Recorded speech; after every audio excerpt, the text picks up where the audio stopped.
로마서 3장 23절로 24절의 말씀 함께 두 절 합독하시겠습니다. 시작. 모든 사람이 죄를 범하였음에 하나님의 영광에 이르지 못하더니 그리스도 예수 안에 있는 속량으로 말미암아 하나님의 은혜로 값없이 의롭다 하심을 얻은 자 되었느니라. 아멘. 저희가 지금까지 했던 내용들을 잠깐만 다시 한번 구조를 생각해 보도록 하겠습니다. 지금 저희가 21문, 22문을 하는데요. 어느덧 20문까지 저희가 진행을 했습니다. 20문까지의 내용이 무엇인지 혹시 기억나십니까? 네, 맨 처음에 1문에서는 인간의 제일된 목적에 대해서 얘기를 합니다. 소요리 문답의 특징이죠. 인간의 제일된 목적은 하나님을 영화롭게 하는 것, 또 그의 말씀을 즐거워하는 것, 이것이 인생을 창조하신 하나님의 목적이다라는 것을 결론적으로 진술하고 있습니다. 그리고 이제 신론에 대해서 얘기를 하고 있죠. 하나님은 성경론에서 얘기하고 있죠. 성경은 하나님의 말씀이다. 그 후에 이제 신론에 대해서 얘기를 합니다. 우리 2문부터 3문부터 12문까지 하나님은 어떤 분이신가에 대해서 설명을 한 후에 맨 마지막에 뭘 얘기하냐면은 행위 언약을 얘기합니다. 하나님께서 인간에게 모든 복을 주시고 하나님은 행위 언약을 주셔서 그 언약을 순종할 때에 하나님께서 이 모든 복을 계속 지속하여 누릴 수 있도록 축복하셨다는 내용을 얘기를 하죠. 하지만 인간은 행위 언약을 깨뜨립니다. 그 행위 언약을 깨뜨렸다는 내용이 13문부터 19문까지 내용이에요. 이해되시죠? 그죠? 그래서 행위 언약을 깨뜨린 인간과 그 죄에 빠진 인간의 비참함이 무엇인지를 얘기하는 것이 13문부터 19문의 내용입니다. 그래서 그 행위 언약을 깨뜨린 인간을 위해서 하나님이 베푸신 은혜로운 사건이 뭐냐면 따라 볼까요? 은혜 언약. 네, 은혜 언약입니다. 그래서 지난주 주제가 뭐냐면 20문의 은혜 언약이었던 겁니다. 행위 언약을 깨뜨린 인간을 위해서 하나님이 새롭게 인간과 더불어서 언약을 맺으셨다. 어떤 방식으로? 은혜의 방식으로. 인간이 행위 언약을 깨뜨렸기 때문에 이제 다시 인간은 하나님과 더불어서 언약을 맺을 수가 없게 되었습니다.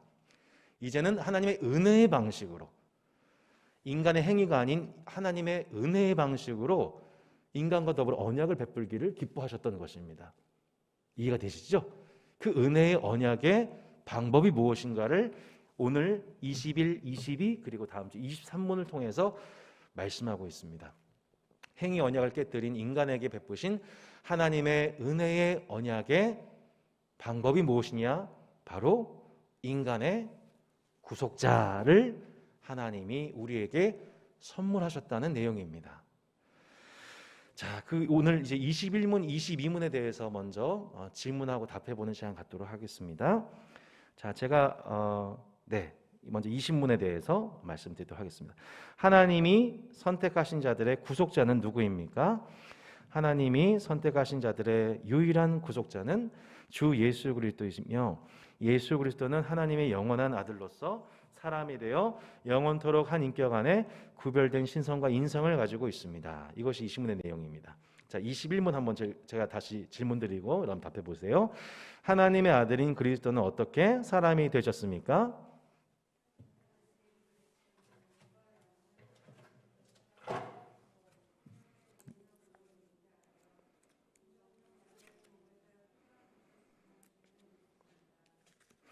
네, 지금 보니까 제가 그 박스 안에 있는 20문이 아니라 21문입니다. 그리고 21문이 아니라 22문입니다. 네, 제가 잘못 기입되어서 혼란이 있을 것 같아서 다시 말씀드립니다. 그래서 박스 안에 있는 내용이 21문 21답 그리고 22문 22답입니다. 이렇게 수정해 주시면 감사하겠습니다. 오늘 이 내용을 배우게 되는 것입니다. 자, 하나님 행위 언약을 깨뜨린 인간에 대해서 하나님이 은혜 언약을 통하여서 그 관계를 회복시키시는데 그 방법이 뭐냐면 하나님께서 구속자를 세우시는 겁니다. 네. 하나님과 죄에 빠진 죄의 비참 가운데 있는 인간을 위한 구속자를 세우심을 통해 하나님은 인간에게 은혜를 베풀기를 기뻐하셨다는 내용인 것입니다. 자, 여러분, 이 구속자라는 단어가 성경에서 정말 중요합니다. 이 구속의 개념을 저희가 잘 이해해야만 기독교의 핵심 교리가 무엇인지 이해할 수 있게 되죠. 자, 그래서 요 아래에 구속의 개념이 뭔가, 성경에서 말하는 구속의 개념이 무엇인지에 대해서 그 중간에 이렇게 해놨습니다. 이스라엘 사람들은 소유하던 땅을 경제적인 형편을 이유로 다른 사람에게 팔았다가 되찾을 능력이 없는 경우가 많았습니다. 땅을 회복할 수 있는 유일한 방법은 구속자가 나타나는 것입니다. 구속자에게는 두 가지 조건이 있어야 하는데, 땅을 잃어버린 사람의 가장 가까운 친척이어야 하고, 두 번째는 땅을 구속해줄 경제적인 능력이 있어야 했습니다. 하나님의 버림을 받은 인간들을 구속하는 조건도 마찬가지입니다. 구속자는 인간과 동일한 인간이어야 하고, 또한 인간을 구속할 능력이 있어야만 했습니다. 여러분, 이 내용, 구약적 맥락에서 봤었을 때에 구속자란 이런 의미를 가지고 있다라는 것을 보여주는 책이 있습니다. 그 책 이름 혹시 여러분 기억나세요? 자, 땅을 회복할 능력이 없습니다. 그리고 내 땅의 문제를 해결해줄 친척이 없었을 때 가까운 친척이 나타나서 그 기업을 회복시켜준 사람이 나옵니다. 얼마 전에 봤던 매일성경 큐티 본문, 그렇죠, 집사님. 룻기입니다. 룻기 기억나십니까? 예, 우리 시어머니 나오미와 또한 그 며느리 룻은 그 남편을 잃어버리게 되었습니다. 그죠? 그 아버지와 아들들이 연달아 다 죽게 되었습니다. 그러니까 그 땅을 상속을 이어가려면 남성이 있어야 되는데 그것을 이어받을 남성이 없게 된 거예요. 이 가문 가운데. 그래서 기업 물을 사람을 찾던 중에 유력한 후보가 있었지만 그 사람은 이를 거절했고, 그 외에 다른 친척인 이 보아스, 룻에 대한 사랑을 갖게 된 이 보아스가 스스로가 내가 이 기업 물을 자가 되겠습니다. 내가 이 가문의 기업 물을 자가 되겠습니다. 그래서 룻과 더불어서 결혼을 하게 되죠. 그래서 그 기업을 회복하게 됩니다. 잃어버린 땅의 권리를 얻게 됩니다. 이 과정을 보여주는 책이 뭐예요? 룻기입니다. 그래서 보아스는 누굴 상징해요? 예수 그리스도를 상징합니다. 그죠? 보아스는 누구예요? 잃어버린 땅을, 기업을 회복시켜주는 자, 구속자. 리디머라고 하죠. 구속자. 이 보아스는 결국에는 예수 그리스도께서 우리를 위해서 하실 일이 바로 구속하시는 일, 우리가 잃어버렸던 권리를 회복시켜주는 그 일, 하나님께로부터 받은 아담이 받았던 모든 권리들을, 죄로 말미암아 빼앗겼던 그 모든 권리들을 사탄으로부터 다시 양도받아 권리를 누리게 하시는 분, 이것이 신학적 의미에서 구속자가 하신 일이 아닙니까? 그 구속자의 모델이 바로 이 보아스였던 겁니다. 룻기는 그 구속이 무엇인지를 정확하게 보여준 인물입니다. 사실은 제가 이 말씀 보면서 저도 제 인생 가운데에서 이것이 구속이구나라고 한번 경험했던 적이 있었습니다. 제가 초등학교 때 저희 집안이 좀 가정에 좀 어려움을 겪었던 적이 있었습니다. 사업의 실패로 저희 아버님. 그래서 이제 저희가 좀 이 비참한 상황에 몰렸었을 때에, 구체적으로 다 말씀드리기는 어렵지만 구속자가 등장을 한 거예요. 그때 저희 외할아버지시죠. 작년에 돌아가셨는데 제 외할아버지께서 이 부분에 대해서 이제 빚을 이제 많이 갚아주셨죠. 그 덕분에 저도, 저희 가족도, 제가 그때 사춘기였었거든요. 그때 그 외할아버지의 그 사랑 덕에, 보호 덕에 큰 어려움 없이 그 시기를 이제 잘 보낼 수가 있게 되었었죠. 그래서 작년에 외할아버지 돌아가셨을 때 얼마나 많이 울었는지 모릅니다. 그때 그 은혜의 기억 때문에 내 인생에 정말 중요한 시간 때 나를 구속해 주셨던 그 분을 생각할 때 눈물이 나는 거죠. 마찬가지로 그 구속자, 성경은 그 구속자가 누구인지, 내가 기업을 빼앗겨, 내가 권리를 빼앗겨서 내가 비참해졌을 때, 아무도 나를 도와줄 수 없을 때, 아무도 그 회복을 보장해 줄 수 없을 때에 등장한 구속자, 그 구속자가 누구입니까? 라고 묻는 것이 21, 22, 23문에 해당 내용인 것입니다. 인간의 유일한 구속자가 누구입니까? 인간의 고통은 무엇에서 왔죠? 죄에서 옵니다. 네. 죄에서 옵니다. 성경은 인간의 죄, 그 인간의 고통의 근원을 분명히 죄라고 얘기합니다. 이 죄의 문제, 이 죄로 말미암아 인간이 그 하나님이 본래 인간에게 부여하신 모든 하늘과 땅의 모든 복들을 빼앗기게 되었다. 누리지 못하게 되었다. 라고 얘기를 합니다. 근데 모든 인간이 누려야 할 하나님의 형상으로서 누려야 될 그 모든 권리들을 회복시킬 구속자가 누구인가? 그 구속자의 자격을 얘기하고 있는데 첫 번째 그 구속자는 인간과 같아야 됩니다. 예. 인간과 같아야 돼요. 인간이 죄를 범했기 때문에 인간으로서 그 일을 해결해야 됩니다.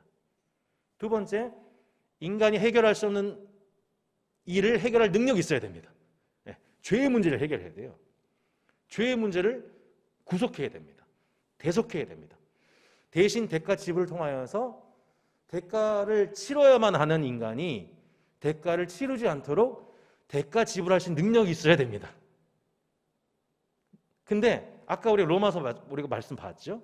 모든 사람이 죄를 범하였음에 모든 사람이 죄를 범하였기 때문에 하나님의 영광을 이룰 수가 없고 그 자신의 죄의 문제에 대한 대가를 치를 수가 없습니다. 다 죄인이기 때문에. 다 죄 가운데 갇혀있지 죄를 구속할 능력 자체는 인간에게는 없는 것입니다. 구속자는 인간과 같아야만 하면서 동시에 인간을 구원할 능력이 있어야만 합니다. 누가 이 일을 감당할 수 있겠습니까? 우리 중에 누가 있을까요? 어떤 탁월한 목사님이 나타나면 그분이 해줄 수 있을까요? 탁월한 경제학자가 등장하고 대통령이 나타나면 그 사람이 인간의 모든 문제를 해결해 줄 수 있나요? 그렇지가 않죠. 성경은 유일한 인간의 구속자에 대해서 설명하고 있습니다. 그 구속자의 조건을 가진 분이 바로 예수 그리스도라는 것을 증거하고 있는 책이 신약이라고 볼 수 있는 것입니다. 그래서 이 신약을 보면 결국에는 이제 예수님, 또 사도 바울, 또 베드로, 요한 등등이 쓴 서신 아니겠습니까? 이 내용들이 대부분 다 뭐를 증명하려고 하냐면 이 예수 그리스도께서는 하나님이시고, 그러니까 인간을 구원할 수 있는 능력을 가지신 하나님이시고, 하지만 그분은 동시에 인간이시다. 사실 이거 얘기하는 겁니다. 신약 성경이.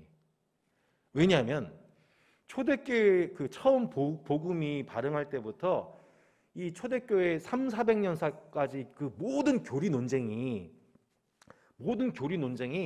뭐에 초점이 맞춰져 있냐면 예수님이 어떻게 인간일 수 있냐, 하나님이 어떻게 인간일 수 있냐, 이 문제였습니다. 아니 어떻게 영적인 존재가 더러운 육체를 입을 수 있느냐, 이 문제를 가지고 치고받고 싸웠던 거죠. 그래서 대표적인 이단은 양 갈래로 나눠지게 됩니다. 예수님은 하나님일 뿐이야, 인간의 몸을 입고 온 건 아니야, 인간으로 온 것처럼 현상이 보였을 뿐이야 라고 가현설을 주장하는 사람들이 그만큼 많았던 거죠. 그러니까 예수님이 제자들과 있었던 건 사실이지만 육체로 오신 게 아니고 어떤 이 신비한 현상에 의해서 같이 계셨던 것 뿐이야 라고 말했던 사람이 실제로 있었던 겁니다. 그렇게 예수님은 하나님이지만 인간은 아니야 라고 말했던 한쪽에 이단이 있었습니다. 거꾸로 아니 인간이면 인간이지 어떻게 그 인간이 하나님일 수가 있어 라고 말했던 사람들도 있었습니다. 예수님은 그저 탁월한 인간이었을 뿐이야. 이단적인 유대인으로서 이단적인 가르침을 설파한 사람이었어 라고 하거나, 혹은 훌륭한 랍비였어 라고 얘기를 하거나, 예수님은 인간이었을 뿐이지 하나님은 아니야 라고 말하는 쪽에 양극단이 있었던 것입니다. 이 양극단으로부터 아니야, 예수님은 참 하나님이시고 동시에 예수님은 참 인간이셨어 라고 말하는 것이 기독교의 복음인 것입니다. 지금도 기독교의 복음을 대적하는 이단들의 특징이 뭡니까? 예수님을 말하는 것 같아서 보이지만 실제적으로 자신이 바로 예수다라고 말하는 사람들, 자칭 하나님을 얘기하는 자들, 대표적인 이단들이라고 볼 수가 있는 것이죠. 결국 성경은 우리 가운데 뭘 증거하고 있냐면 예수님은 신성과 인성, 한 인격 안에 구별된 신성과 인성을 가지고 계신 분이십니다라고 신앙 고백하는 것이 옳습니다 라고 성경은 가르치고 있는 것입니다. 그게 이 신문 내용이죠. 하나님이 선택하신 자들의 유일한 구속자는 주 예수 그리스도시며, 예수 그리스도는 하나님의 영원한 아들로서 사람이 되어, 하나님으로서 사람이 되어 영원토록 한 인격 안에 구별된 신성과 인성을 가지고 계십니다. 그러니까 예수님은 완벽하게 신성과 인성을 함께 갖고 계셨던 분이셨다. 그분은 목수의 아들로 태어나셨고, 지혜와 키가 자라셨고, 하나님과 사람들 앞에서 은총과 기지영을 받으셨고, 배고픔을 느끼셨으며, 민방함을 느끼셨으며, 영혼의 고뇌가 있으셨으며, 이러한 그러나 죄는 없으신 하나님이시다. 인성과 신성을 함께 완벽하게 갖고 계셨던 분이 예수님이셨다는 것을 우리는 이것을 고백할 때 우리의 이 신앙 고백이 치우침 없이 바르게 하나님께 영광 돌릴 수가 있게 되는 것입니다. 그래서 말씀 구절들 저희가 오늘 좀 찾아보도록 하겠습니다. 보니까 우리 다운 성도분들께서 홍 권사님 다운에서 다 미리 오셔가지고 성경책 다 찾아보시는데 참 감동받았습니다. 마태복음 3장 17절 이렇게 보시면 지금 말씀 쭉 찾아보고 끝내면 됩니다. 네. 마태복음 3장 17절 보시면, 자 같이 한번 읽어볼까요? 3장 17절에 뭐라고 하고 있는지. 네, 시작. 하늘로부터 소리가 있어 말씀하시되 이는 내 사랑하는 아들이요 내 기뻐하는 자라 하시니라. 아멘. 하늘로부터 하나님 아버지께서, 성부께서 세례 받으신 예수님께 내 사랑하는 아들이다라고 그의 권위를 인정해 주신 것을 저희가 보게 되죠. 자, 요한복음 1장 보시겠습니다. 요한복음 1장 1절에 사도 요한이 이렇게 증거합니다. 요한복음 1장 1절 142페이지쯤에 있습니다. 1장 1절 읽겠습니다.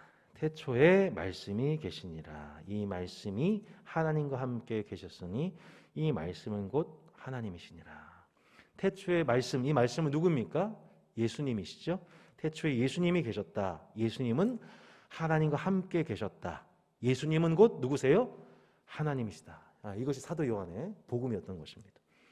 14절 말씀이, 예수님이 육신이 되어 우리 가운데 거하심에 우리가 그의 영광을 보니 아버지의 독생자의 영광이요 은혜와 진리가 충만하더라. 그래서 신성을 가지신 예수님이 인성을 취하셨다라고 증거를 하고 있는 것이죠. 18절 본래 하나님을 본 사람이 없으되 아버지 품속에 있는 독생하신 하나님이 나타내셨느니라. 본래 예수님의 본적은 하나님 아버지의 품입니다. 신성을 지니신 하나님이신 예수님이시죠. 근데 그 예수님이 나타나셨다. 인간의 몸으로 나타나셨다. 예, 결국 사도 요한이 증거하려고 했던 것도 결국 바로 이 21문에 관한 문답이었던 겁니다. 예수님은 참 하나님이시고 참 인간이셨다라는 것을 말씀하고 있죠. 자, 이것에 대해서 박해했던 사람이 있었는데 사도 바울입니다. 어떻게 예수님이 하나님의 아들이냐? 근데 나중에 사도 바울이 예수를 믿고 난 후에 로마서 9장 5절에서 이렇게 얘기를 하죠. 로마서 9장 5절 같이 한번 로마서 9장 5절 읽어보겠습니다. 조상들도 그들의 것이요 육신으로 하면 그리스도가 그들에게서 나셨으니 그는 만물 위에 계셔서 세세의 찬양을 받으실 하나님이시니라. 아멘. 육신으로 하면 그리스도가 그들에게서 나셨다. 예, 사도 바울도 결국엔 무엇을 믿게 되었습니까? 그리스도의 육체 탄생을 믿게 되었던 거죠. 근데 육체로 오신 그분이 어떤 분이셔요? 만물 위에 계셔서 세세의 찬양을 받으실 하나님이라는 것을 믿게 된 것입니다. 그러니까 예수님의 성육신, 성육신이라고 하죠. 사도 바울도 사도 요한도 결국에는 그들이 강조했던 복음은 참 하나님이시고 또한 참 인간이신 예수 그리스도를 증거했던 것입니다. 조금만 더 볼까요? 우리 골로새서 2장 9절. 네. 골로새 2장 9절에 어떻게 신성과 인성이 함께 공존할 수 있느냐에 대해서 물었던 자들에 대해서 사도 바울이 이렇게 설명했습니다. 골로새서 2장 9절인데요. 골로새 2장 9절 325페이지쯤입니다. 시작. 그 안에는 신성의 모든 충만이 육체로 거하시고. 아멘. 이게 나와 있죠. 네. 어떻게 신성과 인성이 공존할 수 있느냐는 질문으로서 실제로 골로새서에 영지주의자들이 많았기 때문에 육체가 부정한 것으로서 어떻게 영적인 것이 거할 수 있냐 이렇게 얘기했던 사람들입니다. 근데 놀랍게도 그 영지주의적인 가르침을 했던 사람들에게 하나님의 신성함이 육체에 거하셨다라고 사도 바울은 기독교의 성육신을 증거하고 있는 것을 보게 됩니다. 디모데전서 2장 5절 6절에서는 왜 참 하나님이시며 참 인간이신 예수님이 중요한가에 대해서 이렇게 얘기하고 있습니다. 디모데전서 2장 5절 6절 이렇게 나와 있습니다. 하나님은 한 분이시요 또 하나님과 사람 사이에 중보자도 한 분이시니 곧 사람이신 그리스도라. 그가 모든 사람을 위하여 자기를 대속물로 주셨으니 기약이 이르러주신 증거니라. 아멘. 뭘 얘기하고 있죠? 사람이신 그리스도 예수라. 이걸 얘기하고 있죠. 네, 아까 말씀드렸죠. 대속물은 구속자는 인간이어야만 합니다. 네, 인간의 죄의 문제에 대해서 해결할 인간이어야만 합니다. 인간의 문제를. 하지만 동시에 인간의 죄의 문제를 해결할 능력이 있어야 되는데 아무도 인간 중엔 그 능력이 없습니다. 그래서 하나님이신 그분이 사람이 될 수밖에 없었던 것입니다. 죄가 없으신 하나님께서 또한 신성을 지니신 하나님으로서 인간의 그 모든 죄의 문제를 해결할 유일한 분 누굽니까? 독생자 예수 그리스도. 그래서 기독교의 모든 자랑과 찬양과 공로와 영광은 오직 예수 그리스도를 통해 하나님 아버지께 영광을 돌리게 되는 것입니다. 그분이 참 하나님이시며 참 인간이십니다 라는 것을 고백하는 것이죠. 이거를 이제 우리 한자로 표현하면 신인이라는 표현이 나옵니다. 신인. 예, 신인. 그러니까 예수님은 신이시며 인간이시다. 그래서 신인이라고 표현할 수가 있는 것이죠. 자, 예수님이 신인이신데 이게 왜 중요한가 생각해 보면 이 부분입니다. 2번인데요. 신인이신 예수 그리스도. 마리아를 통해서 인성을 입으셨고 그리고 예수님이 부활 승천하실 때에도 신인의 모습으로 인성을 버리질 않으셨다는 거예요. 우리는 예수님이 부활하셔가지고 하늘로 가셨으니까 그냥 하나님의 모습으로 가셨다. 그러니까 인간의 모습을 버리셨다고 생각하는데 그게 아닙니다. 예수님이 부활하신 다음에 도마한테 나타나셔가지고 야, 하도 못 믿으니까 뭐라고 하세요? 너의 손가락을 내밀어서 내 손을 넣어보고 내 손을 가지고 내 옆구리에 내 손을 넣어봐라. 도마가 실제 그 멘트를 했잖아요. 나는 그렇게 해보지 않고서는 안 믿겠다. 그러니까 예수님이 실제로 자신의 찔렸던 그 손과 그다음 찔렸던 옆구리, 물과 피를 다 쏟았던 옆구리를 실제로 도막으로 하여금 만져보게 하셨죠. 그러니까 부활하신 예수님의 몸은 어떤 몸이 아니라 실제 자기가 입으셨던 그 몸을 회복하신 거였습니다. 그리고 그 부활하신 형체를 가지고 그대로 승천하셨다는 겁니다. 그러니까 예수님은 계속해서 어떤 상태로 갖고 계신 거냐면은 완벽한 하나님이시면서 동시에 인간의 모습을 여전히 간직하시고 부활하신 거예요. 왜 그러셨을까요? 왜 그러셨을까요?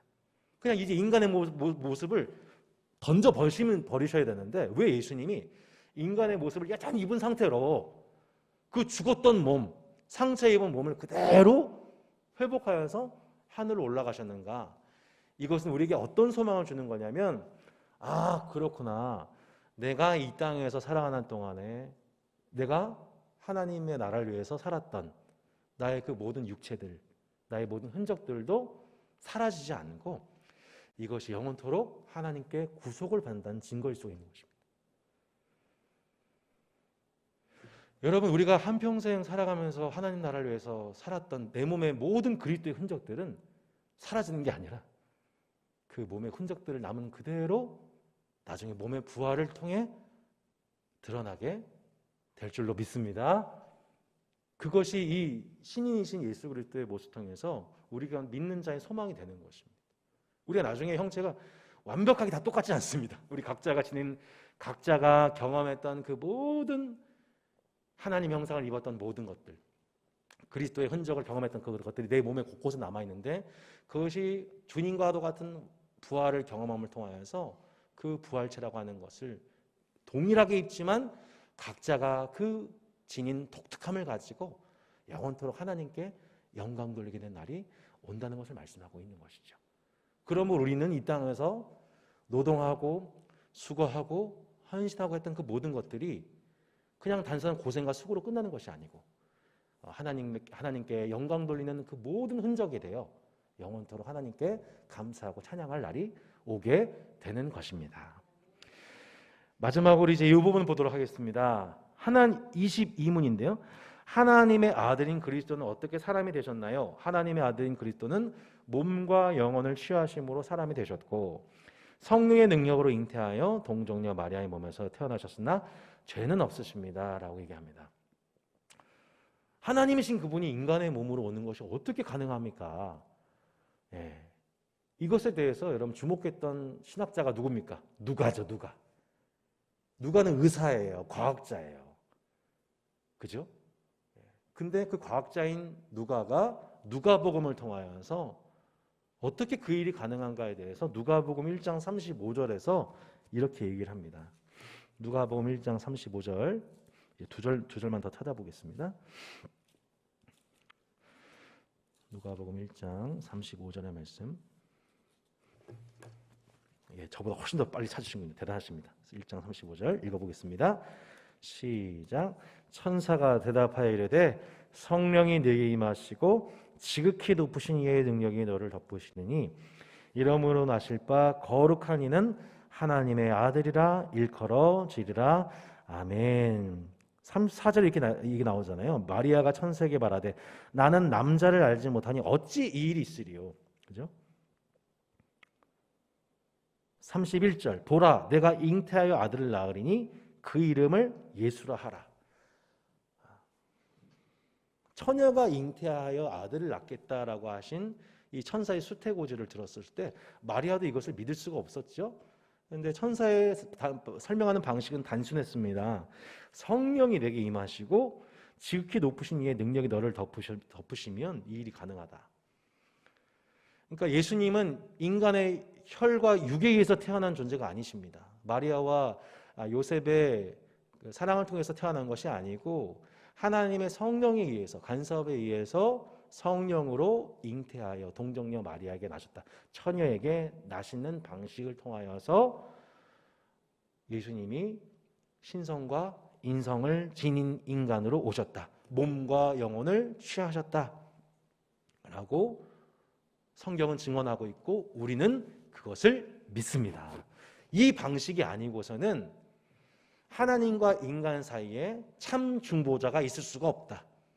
인간의 구속주가 있을 수가 없다는 것을 우리는 인정하고 이것을 증언하는 성경의 기록이 참되다는 것을 우리는 믿고 그래야해서 우리가 매 주일 예배 때마다 가장 먼저 모여가지고 하는 일이 뭡니까?